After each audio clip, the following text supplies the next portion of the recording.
A paz do Senhor, queridos, estamos iniciando mais um subsídio no seu mais novo canal no YouTube, EBD Fácil e Motivadora. E neste subsídio de hoje iremos estudar a lição 8, que tem como título O Início da Civilização Humana. Antes de iniciarmos nosso subsídio, não se esqueça de se inscrever no canal aí, toque aí no sininho, ative o sininho para você receber em primeira mão os nossos subsídios. Amém? Vamos lá, texto áureo. E conheceu Caim a sua mulher, e ela concebeu e teve a Enoque. E ele edificou uma cidade e chamou o nome da cidade pelo nome de seu filho Enoque. Gênesis, capítulo 4, versículo 17. Verdade prática. Uma das missões do ser humano é povoar a terra, dominar os segredos da criação divina e fundar uma sociedade que venha glorificar o nome de Deus. A nossa leitura bíblica em classe encontra-se em Gênesis capítulo 4, versículos do 1 ao 16. E conheceu Adão a Eva, sua mulher, e ela concebeu e teve a Caim, e disse, alcancei do Senhor um varão. E teve mais a seu irmão Abel, e Abel foi pastor de ovelhas, e Caim foi lavrador da terra. E aconteceu ao cabo de dias que Caim trouxe do fruto da terra uma oferta ao Senhor. E Abel também trouxe dos primogênitos das suas ovelhas e da sua gordura. E atentou o Senhor para Abel e para a sua oferta, mas para Caim e para a sua oferta não atentou. Irou-se Caim fortemente, e descaiu-lhe o semblante. E o Senhor disse a Caim, por que tiraste? E por que descaiu o teu semblante? Se bem fizeres, não haverá aceitação para ti? E se não fizeres bem, o pecado jaz à porta, e para ti será o seu desejo, e sobre ele dominarás. E falou Caim com o seu irmão Abel, e sucedeu que, estando eles no campo, se levantou Caim contra o seu irmão Abel e o matou. E disse o Senhor a Caim, onde está Abel teu irmão? E ele disse, não sei, sou eu o guardador do meu irmão? E disse Deus, que fizeste? A voz do sangue do teu irmão clama a mim desde a terra. E agora maldito és desde a terra, que abriu a sua boca para receber da tua mão o sangue do teu irmão. Quando lavrares a terra, não te dará mais a sua força. Fugitivo e errante serás na terra. Então disse Caim ao Senhor, é maior a minha maldade que a que possa ser perdoada? Eis que hoje me lanças da face da terra, e da tua face me esconderei, e serei fugitivo e errante na terra. E será que todo aquele que me achar me matará? O Senhor, porém, disse-lhe, portanto, qualquer que matar Caim 7 vezes será castigado. E pôs o Senhor um sinal em Caim, para que não o ferisse qualquer que o achasse. E saiu Caim de diante da face do Senhor, e habitou na terra de Nod, da banda do oriente do Éden. Amém, amados? Estamos iniciando o nosso subsídio semanal da nossa escola bíblica, a qual hoje estaremos fornecendo alguns subsídios aos irmãos da lição 8, o início da civilização humana. A nossa lição está dividida em 3 tópicos. O primeiro tópico, a origem da civilização humana. O segundo, a civilização e conflito. Terceiro, o Deus que intervém na civilização. Pois bem, vamos dar início aos nossos subsídios para os irmãos. Pois bem, irmão, vamos fazer uma pequena introdução, comentando um pouco como era o planeta antes do dilúvio. Ou seja, era imperfeição no mundo perfeito. Por quê? Porque o planeta era farto e pródigo. Por quê? Apesar do pecado ter entrado já no mundo através de Adão, a terra pré-diluviana era um habitat perfeito, porque ela proporcionava alimentos a todos. Por isso, os filhos de Adão davam-se ao luxo de viver irresponsável e impiamente. Porque nós observamos na descrição lá que o Senhor Jesus fala desse período. O que o Senhor Jesus falou desse período? Lá em Mateus 24, 38. Porquanto, assim como nos dias anteriores ao dilúvio, comiam e bebiam, casavam e davam-se em casamento até o dia em que Noé entrou na arca. Observe o que o versículo fala. Fala que, assim como no dia anterior ao dilúvio, porque antes do dilúvio o planeta era um lugar farto e pródigo. Aquela geração não se angustiavam com problemas que hoje nos afligem. Ninguém se preocupava com a ecologia. Água, rios e riachos não lhe faltavam. Como possuíssem tudo em abundância, gastavam as horas em orgias e truculências. Eles tinham uma vida longivas. Nem menção à morte faziam. Eles comiam e bebiam e contavam a vida em séculos, não em décadas. Hoje, nós contamos a nossa vida em décadas, 10 anos, 20, 30, 40. Quem passar do 100 já está num lucro enorme. Mas antes do dilúvio, a vida era contada em séculos. Amém? A vida era contada em séculos, porque eles tinham uma vida longa e próspera.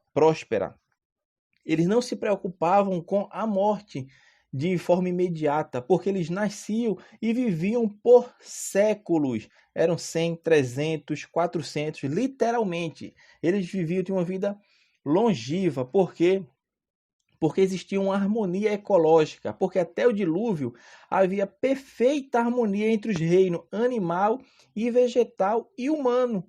Os animais selvagens não representavam qualquer ameaça aos seres humanos. A única ameaça era o próprio homem. Por quê? Era um homem agressivo e irreconciliável. Ele amedrontava até mesmo a mais brutal das feras. Então, o que nós percebemos do mundo naquela época antes do dilúvio era um planeta próspero e pródigo, porque havia uma harmonia ecológica. Até os raios solares não penetravam na Terra como penetram hoje, porque após o dilúvio, porque antes do dilúvio, irmão, existia uma camada protetora que pairava sobre a Terra e fazia com que aquele ambiente, tipo, era um ar-condicionado, usando uma linguagem mais fácil de os irmãos entender. Era como se a Terra vivesse dentro de um ar, era um ar-condicionado natural, ou seja, a temperatura não fatigava o homem, como hoje, os raios solares penetram de forma diretamente na Terra. Mas antigamente não, tinha uma proteção. A Terra era protegida por uma camada que após o dilúvio, isto acabou. Porque foi tanta água, que aquela camada ali protetora que existia na face da Terra acabou após o dilúvio. Por isso o Senhor fala que o homem está destinado a viver até os 120 anos. Se a gente for ver os períodos ali do capítulo 5 de Gênesis ao capítulo 11, vocês irão ver, quando vocês lerem o texto bíblico, que os personagens ali viviam décadas, séculos e mais séculos. Mas a partir do dilúvio, a gente já começa a ver um decaimento na longevidade da vida do homem na Terra. Por quê? Porque alguns dos fatores que existiam antes do dilúvio, após o dilúvio, acabou. Amém? Então, esta era o habitat que existia antes do dilúvio, que é no qual nós estamos falando aqui, que é o início da civilização humana, que é a primeira civilização, porque a segunda vai se dar depois do dilúvio. Pois bem, vamos lá. Antes de entrarmos nos pontos da lição, eu gostaria de falar um pouco sobre a civilização celeste, porque existe uma civilização celeste, porque, na verdade, o que acontece? Quem aceita Jesus terá os céus apenas como morada provisória, porque isto é um erro que muitas pessoas ainda creem e pregam, que iremos habitar no céu. Nos céus, quando eu falo, porque a gente não tem uma precisão, a gente não pode afirmar quantos céus existem. Mas vamos supor, nós temos o céu aqui, o nosso céu atmosférico, que é o que nós vivemos aqui, e tem o céu espacial, que está acima desse céu, e talvez o terceiro céu, aquele que Paulo esteve. Eu não sei se existe outros céus acima do terceiro. Provavelmente, talvez até exista. Mas o que eu quero afirmar para os irmãos aqui, que quem aceita Jesus terá os céus apenas como morada provisória. Pois o Pai Eterno tem algo mais sublime reservado aos seus filhos, ou seja, a Jerusalém celeste, onde há moradas bastante para os santos de todas as épocas e lugares. Agora, quanto aos ímpios, o inferno ser-lhe-á também um lugar de estadia transitória, pois na consumação de todas as coisas e já encerrado o juízo final, serão arremessados no lago de fogo. Ali sim é que eles vão permanecer eternamente num lago de fogo.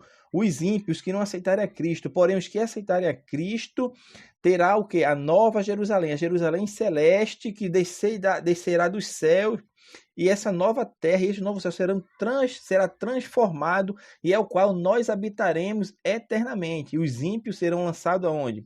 No lago de fogo. E aonde quem vai estar no lago de fogo? Tanto o dragão, como fala em Apocalipse, o falso profeta e a besta. Falado isto, vamos entrar nos pontos da lição. Primeiro tópico, a origem da civilização humana. Existe uma definição de civilização. Vamos à definição. O que é civilização? Civilização é a soma das realizações espirituais, morais, sociais, materiais e econômicas que tornam a vida humana possível num determinado lugar. Ou seja, foi o que demonstraram Adão e seus descendentes logo após a queda. Se a gente for ver lá em Gênesis 4, o capítulo todo fala. Agora, e se Adão não tivesse pecado, será que existia civilização? É óbvio que sim, existe uma civilização, porém uma civilização perfeita, uma civilização onde a perfeição iria habitar na face da terra. Ou seja, seria uma perfeição tal que não necessitaríamos da Nova Jerusalém. Porque a Nova Jerusalém foi feita para quê? Para quando ela descer do céu, vai transformar a terra e os céus serão transformados.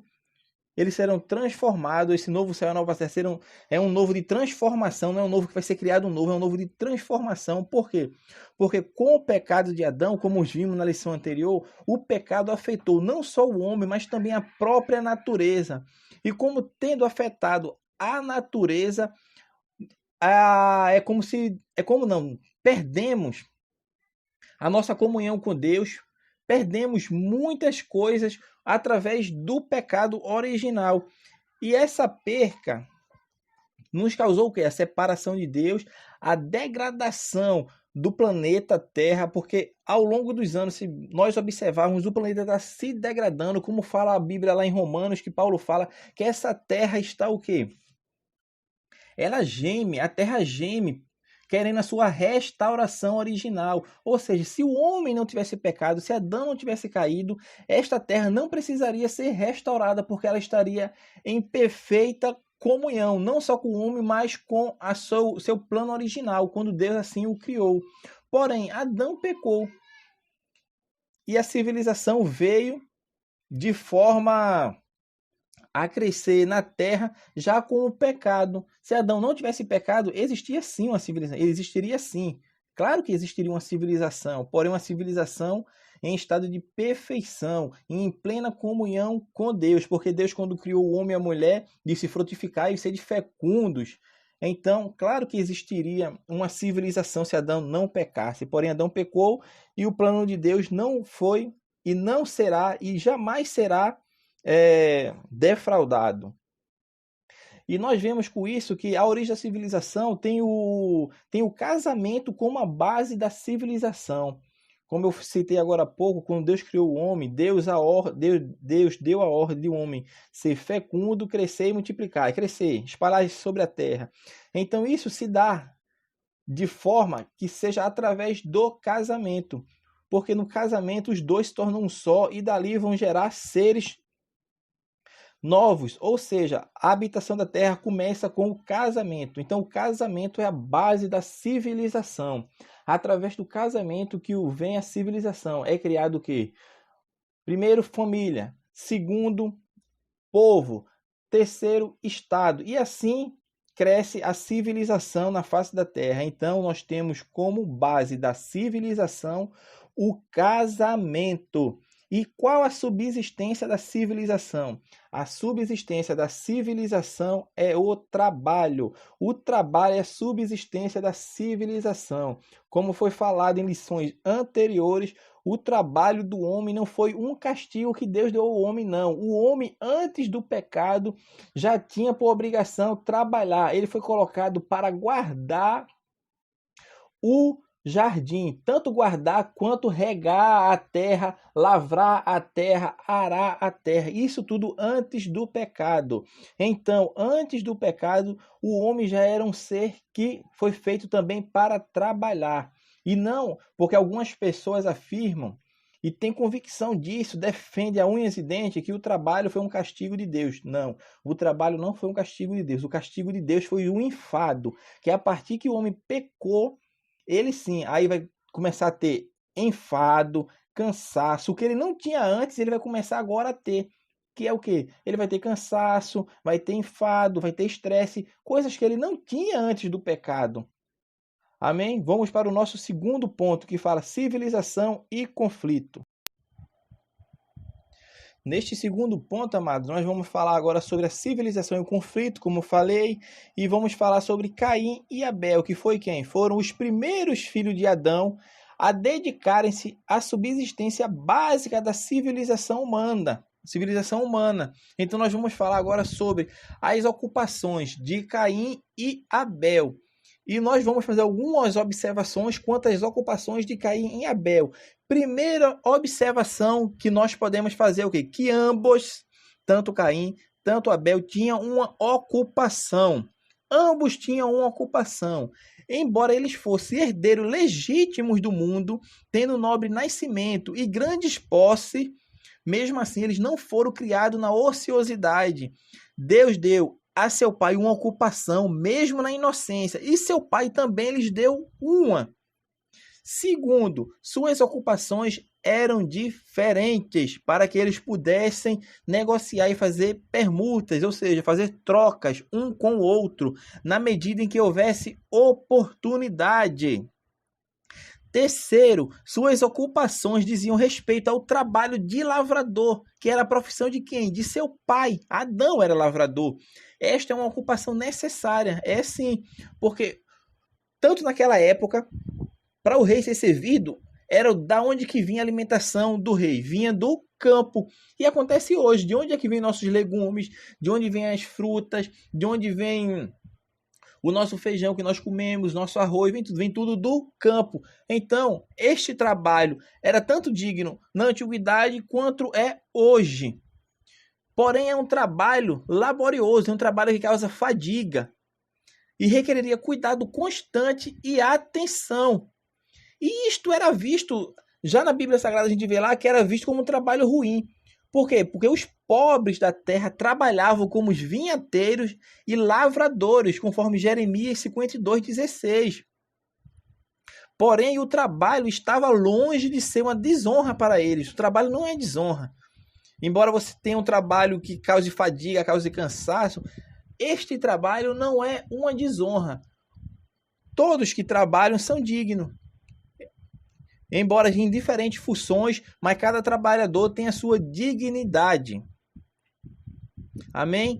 Quarto, deveria parecer pela sequência da história, se a gente for ver pela sequência da história, que Abel, embora fosse o irmão mais novo, ainda assim entrou primeiro em sua ocupação. Se a gente for ler o texto bíblico na minúcia ali, a gente vai perceber que pela sequência da história, Abel, embora seja o irmão mais novo, ainda assim ele entrou primeiro em sua ocupação e provavelmente seu exemplo fez com que Caim também começasse a se ocupar. Esta é a quarta observação que eu faço neste subponto aqui sobre Caim e Abel. Quinto e último, Abel escolheu aquele trabalho, observe só como foi distinguível a distinção entre Caim e Abel. Abel escolheu aquele trabalho que mais favorecia a ação e a devoção. Por quê? Porque a vida pastoral era considerada particularmente favorável a esta. Porque nós vemos que Caim foi ser lavrador, enquanto Abel dedicou-se o quê? Ao pastoreio. E essa atividade de vida pastoral, de vida num pasto ali, faziam com que ele tinha o quê? Mais meditação. Era um trabalho mais favorável que a meditação. Era um trabalho favorável à devoção. E nós vemos isso. Quais exemplos que nós temos disso lá na frente? Moisés e Davi cuidavam de rebanhos e em seus retiros eles conversavam com Deus. Então nós vemos que Abel, quando escolheu este trabalho, porque é um trabalho mais favorável que a meditação, a devotação. A devotação tinha uma vida devocional mais chegada a Deus, porque tinha um tempo de meditação, de raciocínio, de intimidade com Deus. Eles estavam ali com Deus, já diferente de Caim, que foi lavrador. O lavrador normalmente não tem tempo para essa meditação, porque está um trabalho mais o quê? Laborioso, um trabalho mais enfadonho, mais cansativo. Mas note que a ocupação de Abel é uma condição de vida que também nós temos que pensar o que é melhor para nós quando nós vamos em busca de um emprego, de um trabalho. Ou seja, será que esse trabalho ao qual eu estou almejando vai me fazer ter uma vida devocional com Deus maior ou menor?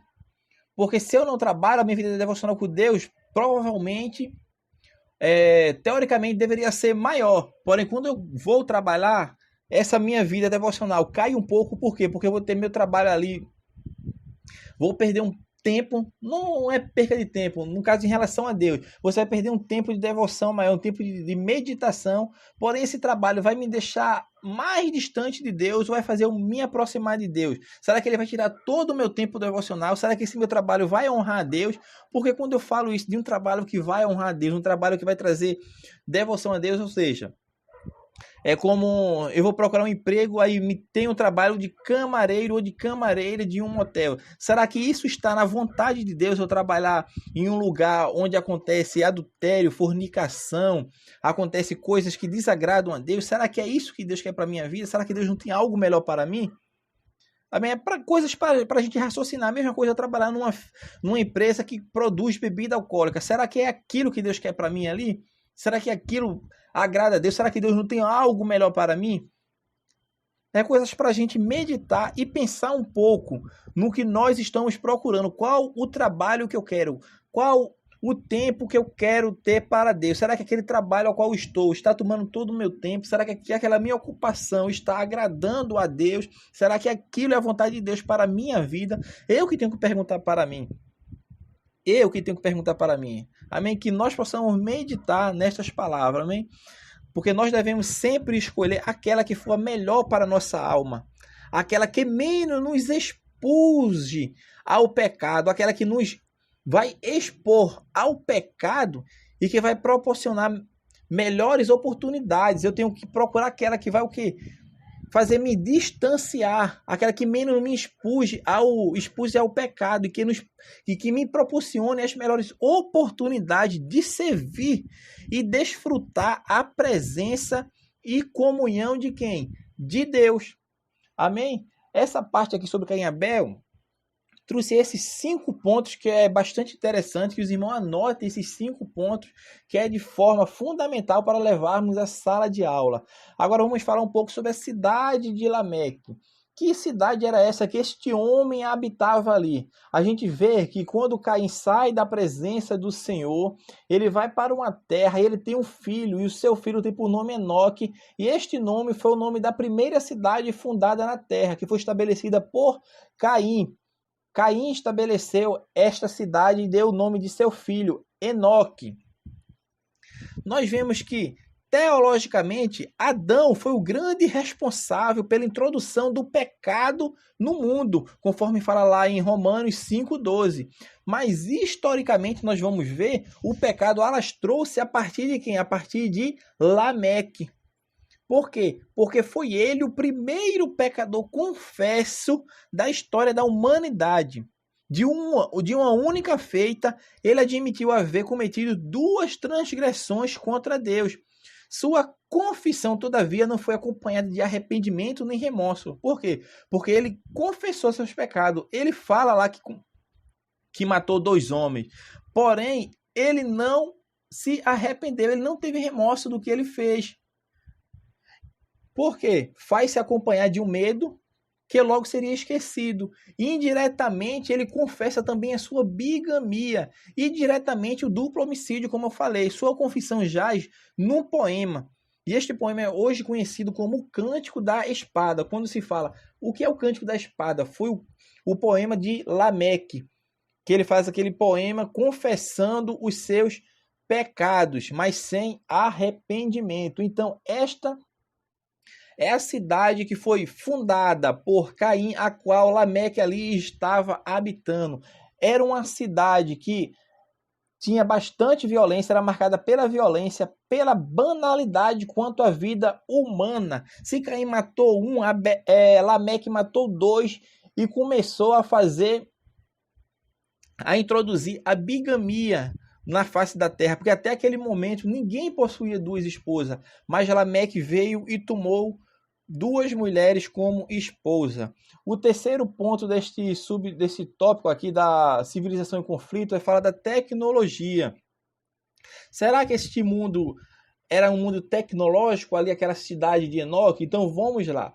A gente percebe que os descendentes de Adão e Eva, eles poderiam viver apenas da caça e da coleta de frutas, verduras e legumes. Eles poderiam viver só disso, sim. Mas desde cedo eles empenhavam-se a trabalhar seletiva e metodologicamente a terra. Por quê? Porque essa preocupação acentuou-se entre os filhos de Caim, o primeiro agricultor. Apesar, se a gente perceber, a Bíblia não diz nada acerca da civilização de Sete, porque Abel já estava morto. E tem a descendência de Caim de Sete. A Bíblia não fala muito da civilização. Não tem nada a dizer, na verdade, sobre a civilização de Sete. Mas esta se organizou também em cidades. É óbvio que ela se organizou também em cidades. Não sei se em construção em cidades como os descendentes de Caim ou se habitavam em tendas. Não sei, porque a Bíblia não fala. Mas a gente vê que não existia o quê? Barreiras linguísticas e geográficas. Por quê? Porque não demorou muito para que a civilização caimita, que é a descendência de Caim, englobasse a civilização de Sete. E lançou os fundamentos da megalópole, da iniquidade, que foi o quê? Que foi o primeiro ensaio do anticristo no estabelecimento de seu império, que foi o quê? A construção que nós vemos ver lá na frente da Torre de Babel. Então nós vamos ver nesse ponto aqui sobre a tecnologia. Os irmãos anotem isso aí, que isso aqui é importante. Os irmãos que não anotar, que assistam os vídeos, ouçam o vídeo 1 ou 2 vezes, assim como queiram. Nós vamos falar agora de algumas atividades econômicas da civilização caimita. Nós vamos ver que eles tinham primeiro, anote aí, atividades ou seja, nós vamos ver que Jabal, filho de Lameque, deixando a cidade de Enoque, ele passou a dedicar-se à criação de gado e na busca por suas pastagens fez-se nômade. Por isso ele é conhecido como pai dos que habitam em tenda e possuem gados. Gênesis 4:20. Observe que para construir tendas necessitava Jabal de instrumentos cortantes e cobertura para suas moradias portáteis. Porque se ele construía tenda, ele tinha que ter algum instrumento cortante e coberturas para suas moradas portáteis. Agora surgem as perguntas: será que aquela antiga habilidade para afiar o algodão e o linho, será que eles tinham essa habilidade de afiar o linho e o algodão? Nós devemos pensar nesses detalhes, pois são bastante reveladores.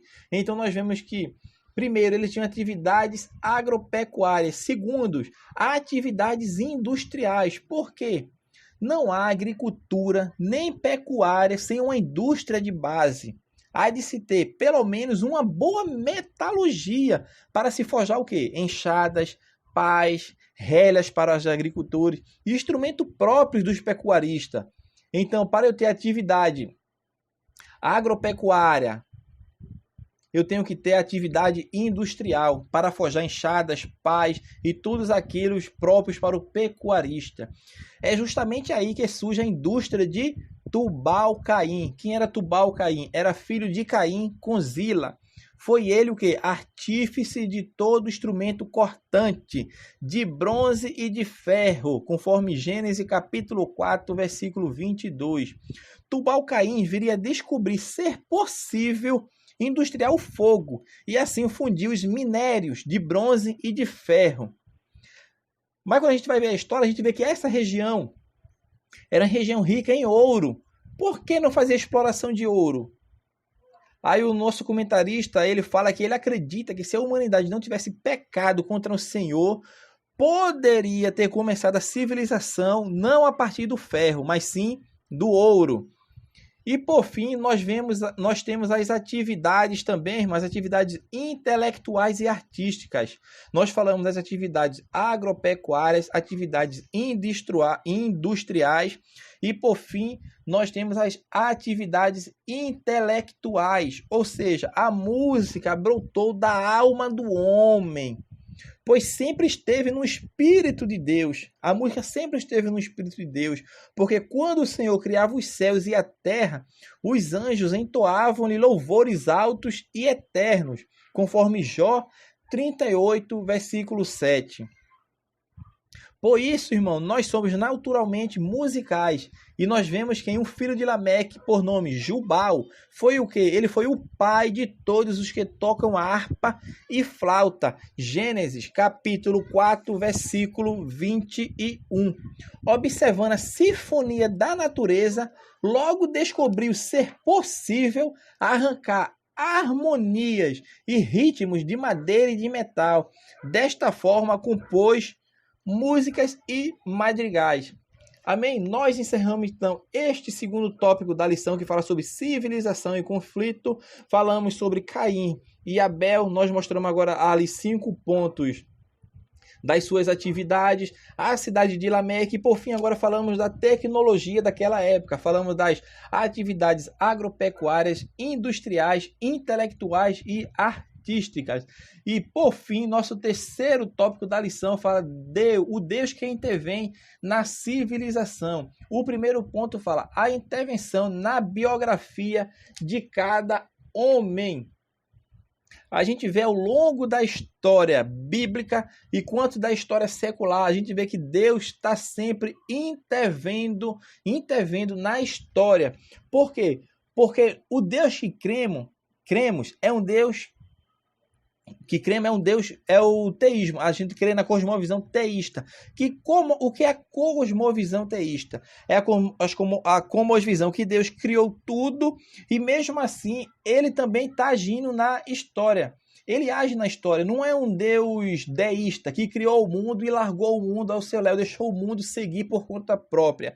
Não, nós cremos na cosmovisão teísta, que é a cosmovisão em que Deus ainda intervém para fazer a sua vontade soberana se cumprir na face da terra. Este é o Deus ao qual nós cremos, é um Deus que intervém, não só na história, como na biografia de cada homem. E nós vemos isso, que Deus veio a intervir na biografia de Adão, veio a intervir na biografia de Caim, veio a intervir na biografia de quem? De Davi, porque Davi, mesmo sendo o último lá, o mais novo, o caçula, foi o escolhido por Deus para ser o segundo rei de Israel, da nação ali, tanto de Israel quanto de Judá. E no reinado de Davi, que nós vemos que foi um período mais próspero da história dos hebreus. Por quê? Porque houve uma intervenção de Deus, porque fosse seguir a ordem natural.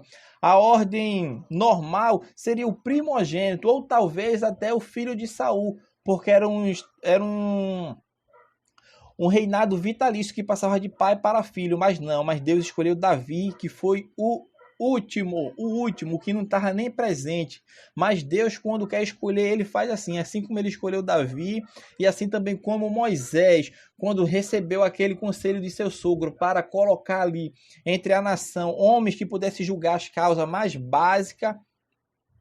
A Bíblia fala que o Espírito de Deus veio sobre aquele homem, porém tinha alguns homens que não estavam dentro do arraial, mas mesmo assim eles foram alcançados, porque eles estavam entre os escolhidos, e eles estavam lá fora, fora do arraial, mas mesmo assim foram alcançados, porque Deus faz o quê? Deus ainda intervém na biografia de cada homem. Deus não se limitou a criar apenas o universo, não. Ele não abandonou, como eu tinha falado. Ele continua a observar atenta, justa e amorosamente todas as coisas.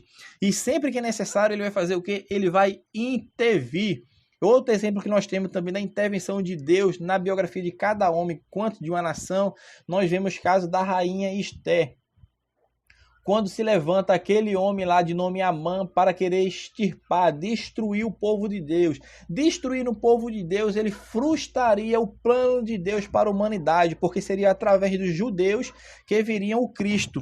E o que é que aquele homem fez? Intentou em seu coração, tudo orquestrado por Satanás por trás, obviamente, de destruir o povo de Deus. E assim vir o Messias. O Messias tinha que vir de uma geração dos judeus, e sendo aquele povo destruído, frustraria o plano de Deus. Porém, o que acontece ali? Deus intervém na história e coloca Esther como rainha para lá na frente ela ser usada para livrar o povo de Deus daquele infortúnio que estava sendo planejado por aquele filho de Belial. Então, Deus intervém na biografia de cada homem. Se você acha que Deus não está atento para você, fique atento, perceba, abra os seus ouvidos espirituais, os seus olhos espirituais, porque Deus está intervindo na biografia de cada homem, assim como ele intervém nos homens do passado, ainda hoje ele intervém. A sua biografia sofre intervenção de Deus, porém entregue tudo na mão do Senhor. Como a Bíblia fala, lançando sobre ele toda a nossa ansiedade. Lance sobre ele, sobre toda a sua ansiedade, e deixe Deus fazer a vontade dele na sua vida. Porque a vontade de Deus é perfeita, pura e agradável. Amém? Segundo ponto, a intervenção na história da civilização. Este ponto já foi falado, provavelmente, eu já falei aqui, quando eu falei de Esther, quando eu falei de Davi, foi Deus intervindo na história da civilização. O autor cita lá a intervenção de Deus o quê? Por ocasião do dilúvio e da Torre de Babel. Também são outros exemplos da intervenção de Deus na história da civilização. Amém? Este ponto já foi falado. Quando Deus intervém na história da civilização. E por fim, para encerrarmos o nosso subsídio de hoje, vamos para o nosso terceiro subtópico, que fala Jesus, a única esperança para a civilização humana. O autor fala que, às vezes, somos levados a pensar que o Senhor Jesus veio a este mundo apenas para salvar indivíduos. Todavia, o amor de Deus não se limita às biografias, porque ele amando o mundo de tal maneira, conforme João 3,16, fala o quê? Que Deus enviou seu Filho ao mundo. Por quê? Para salvar a todos, inclusive a civilização e a história. Por isso, Deus nos comissionou a ir e a pregar o evangelho a toda a criatura. Por quê? Porque Cristo é a única esperança para a civilização. Ele não veio morrer apenas por alguns eleitos, não. Ele veio a morrer por todos, porque Deus amou o mundo. Deus amou o mundo. Esse mundo não está restrito a eleitos, não está restrito a eleitos, está para todos. Deus amou o mundo. Deus ama todos. Deus não tem prazer quando o ímpio perece. Deus não tem prazer, conforme fala a sua palavra. Então, a única esperança para a civilização humana é o quê? É Jesus Cristo, porque chegará o dia em que toda a terra encher-se-á do conhecimento do Senhor. Toda a terra um dia vai se encher do conhecimento do Senhor. Então que venhamos a proclamar a Cristo aos quatro cantos da terra, levantando a bandeira para dizer que Jesus Cristo é o Senhor e em breve voltará, porque a sua palavra diz: se com tua boca confessares que Jesus Cristo é o Senhor e em teu coração creres que Deus ressuscitou dos mortos, serás salvo. E essa é a nossa esperança. Um dia vamos ser semelhantes a Ele. Amém? E para concluir, irmão, vou falar agora aqui alguns pontos relevantes de conclusão. Primeiro ponto, nós vemos o desafio de Caim ao julgamento divino. Como foi falado no texto bíblico lá, a gente vê o quê? Que Deus disse que ele seria um fugitivo. Caim, você vai ser um fugitivo. Se Caim tivesse se arrependido, isso é importante também levar na sala de aula, irmão. Porque se Caim tivesse se arrependido e se humilhado, essa maldição poderia ter se transformado em uma bênção, como foi a da tribo de Levi, para que eles fossem divididos em Jacó e espalhados em Israel. Mas devido ao seu coração impenitente e arrogante, que caminhou em contradição a Deus e decidido a se estabelecer em oposição ao céu, aquilo que poderia ter sido uma bênção se tornou em maldição, porque Deus estaria disposto a aceitar o homem pecador, o homem arrependido que se voltar a Deus de maneira nenhuma, Deus o lançará fora. Deus não vai lançar fora, não, mas ele vai te dar uma carga mais leve, uma carga suave, porque o fardo de Deus é leve e suave. Segundo, veja qual foi a escolha de Caim, depois que ele havia abandonado a Deus. O que é que ele fez? Ele escolheu um assentamento neste mundo, para seu descanso eterno, porque ele foi o primeiro fundador de uma cidade. Aqueles que procuravam pela cidade celeste escolhiam, enquanto estavam na terra, habitar em tabernáculos. Nós vemos essa diferença, porque aqueles que almejavam por uma cidade celeste escolhiam nessa terra habitar em tabernáculos. Não, mas Caim fez o contrário. Ele fez seu assentamento neste mundo, seu descanso eterno, porque como eu falei no início, eles tinham longevidade de vida, não se preocupavam com a morte, porque eles viviam séculos. Mas Caim, como alguém que não tinha essa cidade como objetivo, essa cidade celeste, construiu uma para si na terra. Aqueles que são amaldiçoados por Deus tendem o quê? Tendem a procurar a sua porção e satisfação aqui na terra. Porque é isso que o ímpio faz. Ele procura a sua estadia aqui na terra é como se fosse tudo para ele. Não existe outra vida, mas para nós que somos salvos, não. Nós queremos que um dia estaremos na Nova Jerusalém. Ali sim é a nossa cidade, mas enquanto isso estamos peregrinando nessa terra. Então nós devemos procurar ter a nossa vista, o nosso objetivo apontado para os céus, para Cristo, que este será o nosso fim. Se assim Deus permitir e se permanecermos fiel a Ele até o fim. Porque a vitória é para aquele que permanecer fiel até o fim. Não é que vai até, não ao que vai até a metade, mas aquele que é fiel até o fim. Terceiro, veja qual foi o método que Caim adotou para se defender contra os temores que os perseguiam permanentemente. O que é que ele fez? Ele empreendeu aquela construção para desviar. Eu não tenho dúvida disso, que ele empreendeu aquela construção para se desviar, para desviar seus pensamentos da consideração da própria dor e para sufocar os clamores de sua consciência culpada com o alarido dos machados e martelo, porque para construir uma cidade o barulho seria intenso ali. Dessa maneira, muitos frustram as suas convicções, lançando-se o quê? Lançando-se em confusões nos negócios deste mundo. Muitas pessoas fazem isso, muitas pessoas estão no erro. O que é que eles fazem para tentar encobrir aquele erro? Muitas pessoas fazem o quê? Vai para o bar se embebedar, outros começam a trabalhar desenfreadamente, começam a trabalhar dia e noite, mas a consciência de culpa ainda está nele. A consciência do pecado de Caim ainda estava nele. E ele, como ele não buscou o arrependimento, como ele não buscou o perdão de Deus na sua vida, ele procurou o quê? Empreender uma construção para desviar seus pensamentos. E quarto e último, irmão, desta conclusão que nós estamos fechando aqui o subsídio, veja como os perversos muitas vezes superam o povo de Deus. Este ponto é importantíssimo. Não deixe passar este ponto em branco. Você tem que levar esse ponto à sua sala de aula.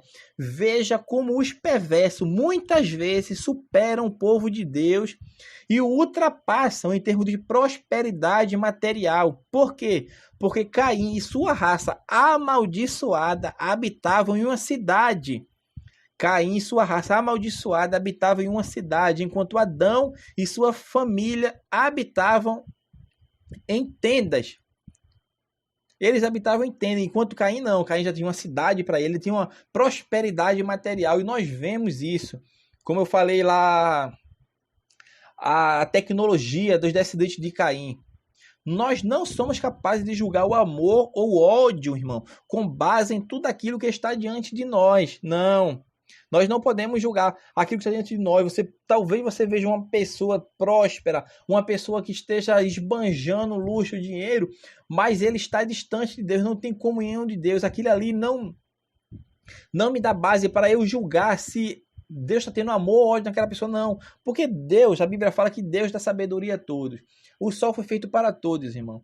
Então, é como o salmista fala, quase que meus pés se desviaram quando eu li a prosperidade do ímpio. Mas se a gente for continuar lendo o salmo lá, vai ver que não. Essa prosperidade eu não quero, porque a minha prosperidade está no céu, que é rua de ouros. Rua de ouros. A minha habitação é no céu. Nós temos que focar no céu.